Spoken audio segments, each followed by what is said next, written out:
Hey, welcome back. My name's Justin. Today I'm doing a review of the Arc Pro trigger pad from X Percussion, which is owned by GrooveX. GrooveX is that company that makes those external side rims that are like 24 plies of maple, and they make a really loud, awesome sounding side stick sound. Well, this is basically their electronic version of the same thing. And because of the form factor, as you could probably guess, it's a competitor versus like the Roland BT1 and other competitors from China, which I'll also be covering in this video. Now you might be wondering, what exactly is this kind of device useful for? It can be used in a lot of different situations. First of all, when it comes to acoustic drums, like hybrid drummers that need to have certain sounds from the album they need to replicate live on stage, this can be a great way to do that. And it's also great for people that they don't want to hit those tiny little squares on a multipad in the dark, because you have to be pretty accurate in very stressful situations.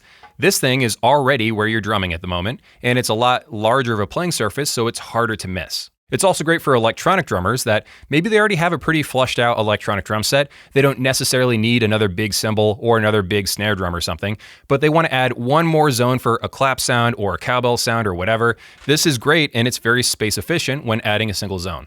But of course, the question is this worth buying versus a well-established competitor like the Roland BT1? That's what I want to talk about in today's video. But first, today's video is brought to you by Edrum Center. If you're shopping for electronic drums or electronic drum accessories like heads, cables, stands, whatever you can think of, they're a great store based in Tennessee, and there's a discount link to them in the description below. Quick disclosure, I was given this device for the purpose of review, and they're allowing me to keep it. However, I'm not being paid for this. This is my actual review. Okay, so let's start off with the design and the specs of the device. This is a one-zone trigger pad that can mount to the tension rods of nearly any drum that you have. So as long as it's like between 6 inches across to 16 inches across, it'll mount to those different shells.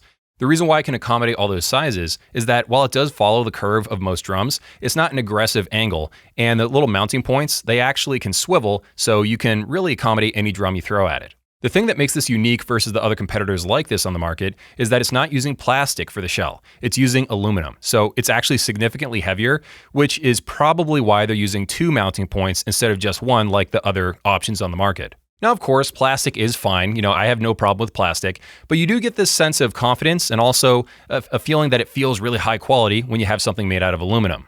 Now, the playing surface they're using is pretty nice. It's not overly jello-y and soft, but it's also not overly tough and lifeless. And apparently they're using like a pouring method to manufacture the playing surface versus a pressing method for the rubber or silicone. What does that mean, and what are the pros and cons of that? I have no idea. Now, when it comes to the sensor setup on the inside, all I can tell you is that they're using multiple sensors and it is piezo-based, but beyond that, I can't really say.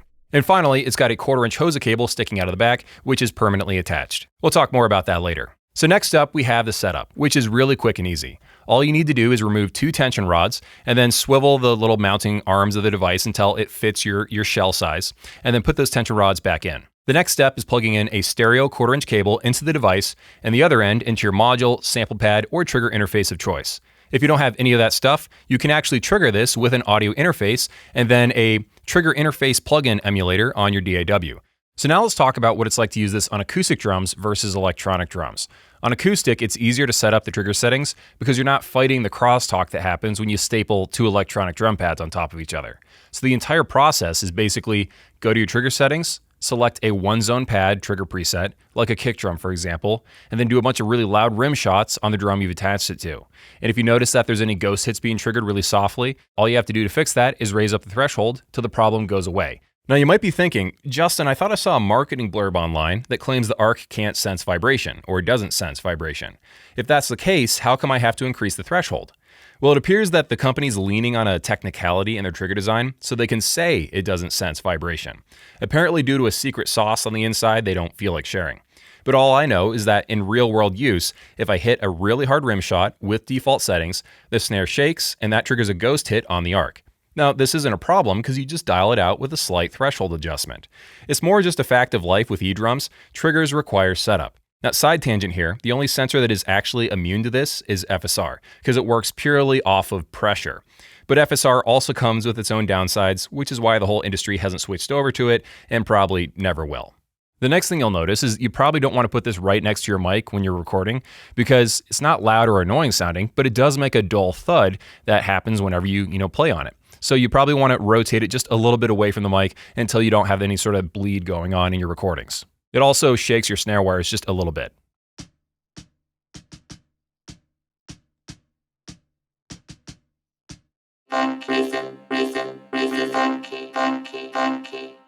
So overall, I had a great experience using this with acoustic drums. It does exactly what it says on the box, and it's very useful. Now switching over to eDrums, here's a few things that I noticed in that situation.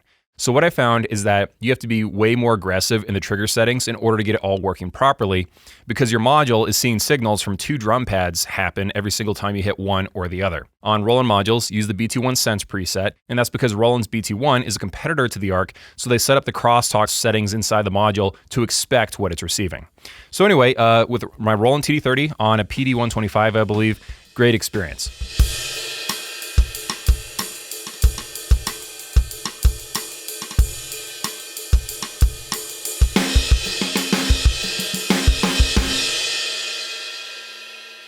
Moving over to the Alesis Strata Prime and that snare drum, I also got it working, but I had to be very aggressive with the crosstalk and the threshold over there because I didn't have that kind of setting to piggyback off of. But I got to a place where trigger accuracy was very good. It was rock solid. I wasn't getting any false triggering.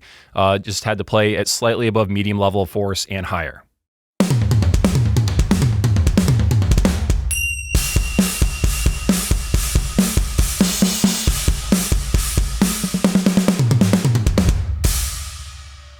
I also tested this on a Simmons SD1250, and I didn't have a good experience on that. Not that it wasn't picking up anything, it was picking up my playing, but I just couldn't dial out the crosstalk when attaching this to that electronic snare using that module. The next thing that was kind of surprising to me is that apparently a lot of electronic drum brands use tension rods that are ever so slightly thicker than acoustic tension rods. And the reason why I noticed this is that when I feed an acoustic tension rod through the mount shoe of the ARC, I don't have to thread it all the way through. It just falls right through. The opening is large enough. Meanwhile, on different electronic snare drums that I attached the ARC to, I had to actually like thread it right through there. So it's not that it's incompatible, but you'll notice that difference, that it takes a little bit longer to attach because you have to thread the tension rod through that mount. And the next thing I noticed is that I wasn't held back by mic placement. I could put this device wherever I wanted without having to worry about mic bleed. So I could put it directly at 12 o'clock on the snare drum or anywhere else. And I find that it's easier to hit this when you have it at least somewhere in the vicinity of the top of your snare, because the entire surface area is right there in front of you to hit. Meanwhile, if you have it directly at like 3 o'clock on your snare drum, that's in parallel line with your stick. So even though the playing surface isn't any smaller, it is physically more difficult to hit it. You have to, tell yourself to really hit a certain part of it versus when it's sideways right in front of you. Now, when it comes to compatibility, you can use this with nearly any drum module or multipad or trigger interface you come across, because it's a one-zone device. Same reason why most kick drums for most companies are interchangeable with each other. Now, one exception that I did find is the Alesis Strike Multipad. It is compatible, it works if I hit it, but I couldn't set a threshold setting to remove those false notes, those ghost triggers that happen when the entire snare shakes when I do a loud rim shot. So while I got some playing footage to show you in this video, I'm playing around that limitation by making sure I didn't hit too hard. This is compatible with anything. You can plug it into any module or any multipad or any trigger interface that accepts it, but make sure whatever you're using with has threshold as a setting. Okay, so next up, let's talk about pros and cons. When it comes to stuff that I liked, I really like the way this looks. Having an aluminum housing when no one else does that makes it blend in well with drums, and especially if you've got like a steel snare or anything that has sort of like a silver finish, this blends right in from a side profile and it looks like it's just part of the drum. I also like the playing surface on top. I think that it's got a nice feel to it, and you get a certain level of confidence when you buy a device that's made out of metal versus made out of plastic. And the final thing that I like about this is that it's made in the United States. 99% of stuff is made in China, and I just like it when something is made in the United States for a change. I'm biased though because I live here. So now let's move ahead and talk about the stuff I didn't like about this device as much. There's only two things. Obviously, the first downside is going to be that really high price tag. This is twice as expensive as the Roland option and up to 6 times as expensive as the Chinese versions of the same thing. Now, of course, there's always going to be somebody in China making it for way cheaper than you can. And they're going to be using plastic, which is almost free now, and they're using aluminum in their design. They're also assembling it by hand in the United States. Everything that goes into this is going to be more expensive than Chinese versions of it. It's also more expensive to manufacture than the Roland version as well. So that's all a part of the pricing.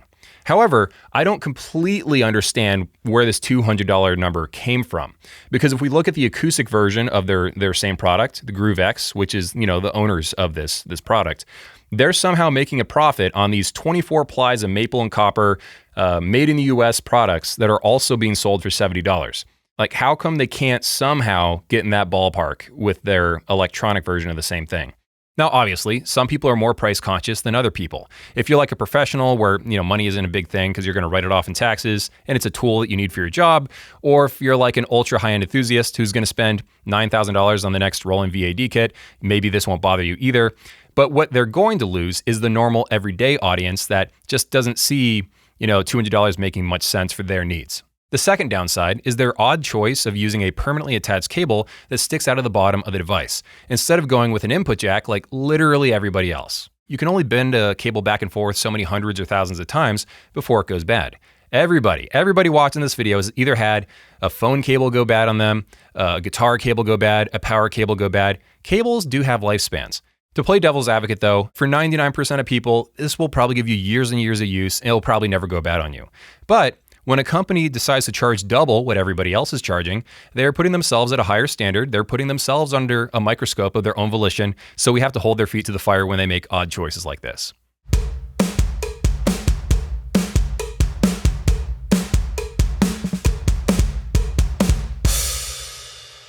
Okay, so we've covered the pros, the cons, and the specs. Now let's talk about my main takeaways. The kind of person that I feel like would benefit or would want to buy something like this is somebody who really prioritizes getting something not made of plastic, somebody who wants that aluminum casing, and somebody who wants something to look really, really nice. In my opinion, this does look more classy than the Roland BT1 and the other Chinese competitors. And maybe somebody who isn't price conscious, where $200 doesn't bother them, and the fact that maybe they prefer buying stuff made in the United States versus in China. There's some people that prioritize that when shopping. Meanwhile, people that will probably not go for this is somebody who doesn't want to spend $200 for a simple one-zone trigger. I personally think the price tag is too high, but what I can't deny is that it's very fun to play on. It looks fantastic. I love the metal casing, and it's just been great to play. That's the video. Thanks for watching all the way to the end. I really, really appreciate it. Have an awesome day, and I'll see you in the next one.